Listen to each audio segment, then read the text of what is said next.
In South Africa, sports was one of the most revered components of that society, and as such was a primary focus of the anti-apartheid movement.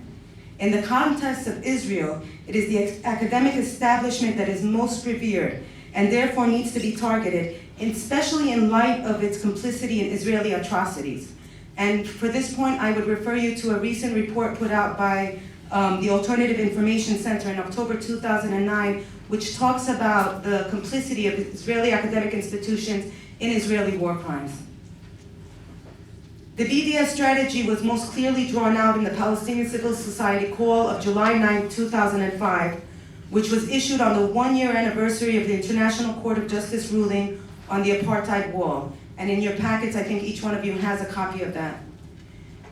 Inspired by the struggle of South Africans against apartheid, and in the spirit of international solidarity, moral consistency, and a resistance to injustice and oppression, 171 Palestinian civil society organizations, which represented the three segments of Palestinian society, those living under occupation, those living in 1948 territories, and the Palestinian refugees, came together to call upon the international community to impose wide-ranging boycott and divestment initiatives against Israel until, one, it ended its occupation and colonization of all Arab lands and dismantled the wall.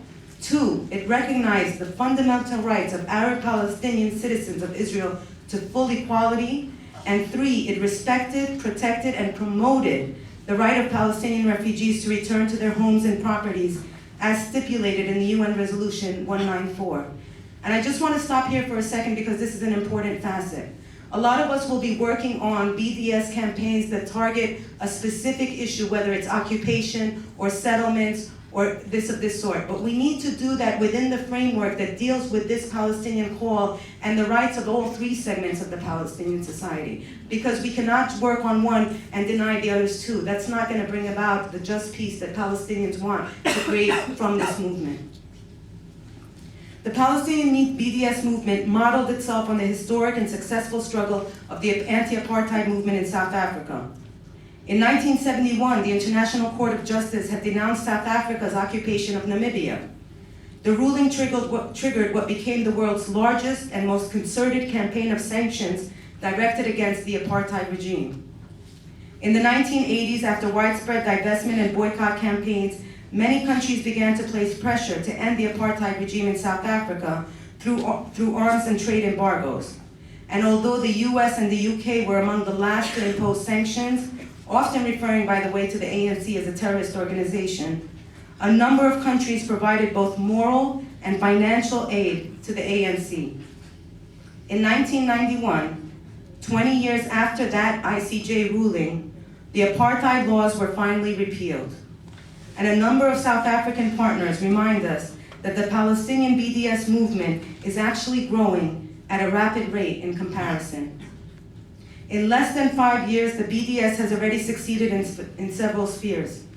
It's established a strong Palestinian leadership with a comprehensive strategy for tangibly supporting the Palestinian struggle. It has created an international movement made of civil society, composed of churches and unions and universities and organizations on all 7 continents doing BDS actions. The campaigns have successfully targeted several companies, ongoing campaigns like that of Adela New York against Lev Leviyev, the campaign against Veolia, the Motorola campaign, the Caterpillar campaign.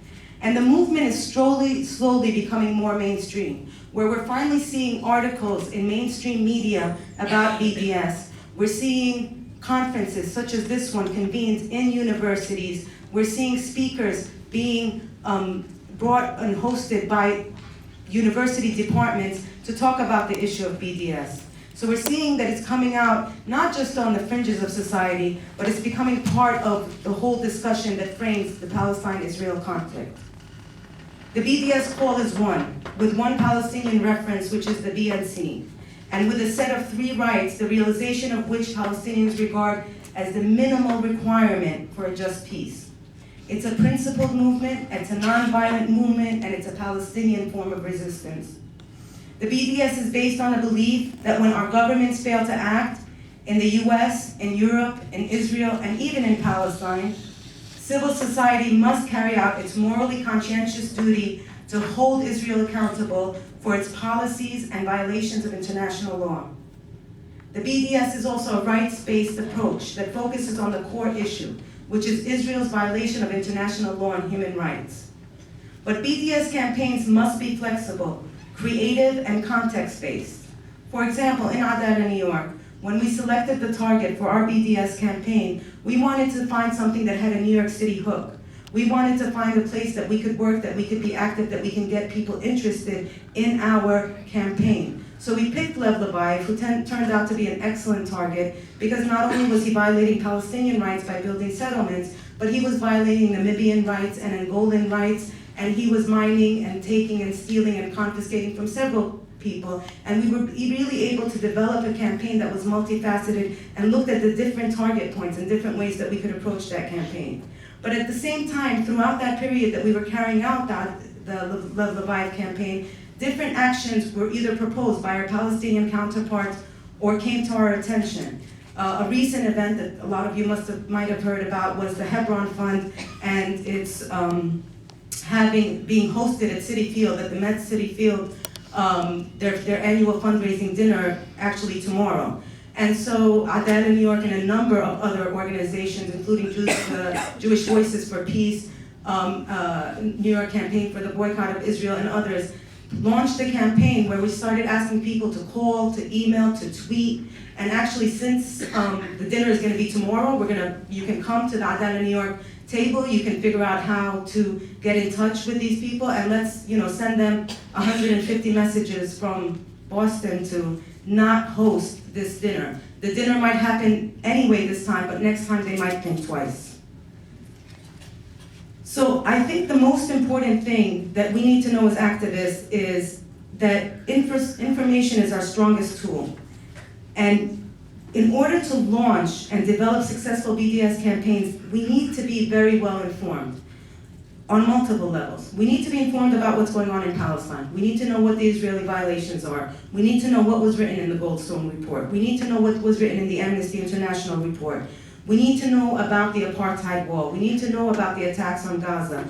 We need to know what's taking place so that we can respond effectively about Israeli violations and not just emotionally. We also need to be informed about the Palestinian movement. We need to look at the BDS movement website. We need to know what successes have happened, what failures have happened, what challenges have happened, and what are the previous and ongoing campaigns. And we need to be able to develop our counter-arguments to a lot of the attacks and the critiques that we're having. But we also need to know about the target that we're selecting. We need to know about that target's egregious practices. We need to know if they have any partners or associations that can be targeted. We need to know the connection between the target and our institution. Are there products being sold on campus? Is the university invested in this company? Is the university doing any joint research? Are there local celebrities associated with this company or this target? We need to find who are our potential allies in the community. Is the company doing bad things in other places? Can you connect with other student movements, anti-war movement, or rights-based groups on campus? You need to know what resources are out there. As I said, the internet is an amazing tool. There's national groups such as the US Campaign. They have a very good new brochure, Divest Now, which I think all activists should talk about. I believe it might be even on their table, but you can also download it online. You need to look at the BNC website, at other websites like Who Profits that provide information about different companies, and look at the websites of other organizations, the organizations that exist around the US and internationally.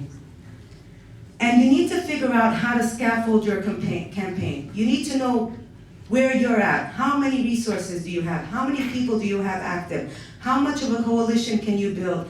Where is your starting point? And you need to be very flexible in terms of specifying the starting point. Is it right to launch a full-fledged divestment campaign? Can I find a specific joint project between my university and an Israeli university that might be more probable for me to